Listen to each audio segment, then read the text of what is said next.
pal rasua kaulo kan dawe ral baya thang chave kan sun mang siat bal tre in lo tan in kan fe nangam te na tau men ding mo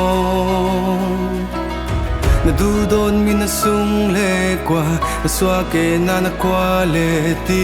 rin san ding dang an nei lo hi tha giang chắc mi nâu non kan sung ten kan lâu lom na sim thiam na par swa chu zau e kan ram sang a mo mi no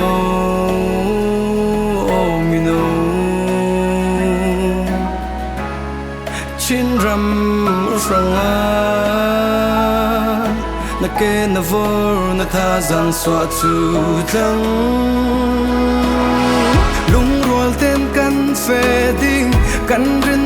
na kalin na tlin chin pa chang kan chang rual di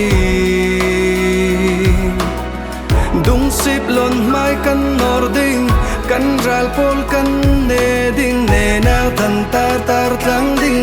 welcome to CNDF CNDF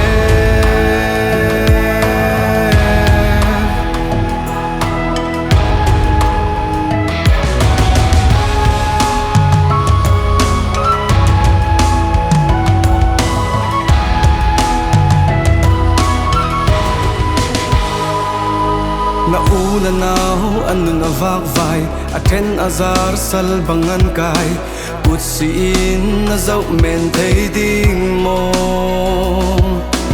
mi rama kho nara an chanan mang in le lo nei lo in vak vai men bang lung si te na it men thei ding mo kan ram sang a mo mi no no chin ram ranga na ke na vor na tha giang swa chu thang lung rual ten kan fe ding kan rin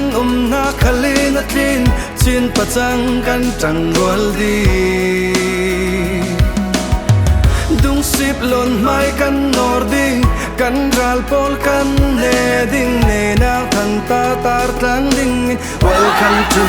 CNDF lung rual ten kan fe ding kan rin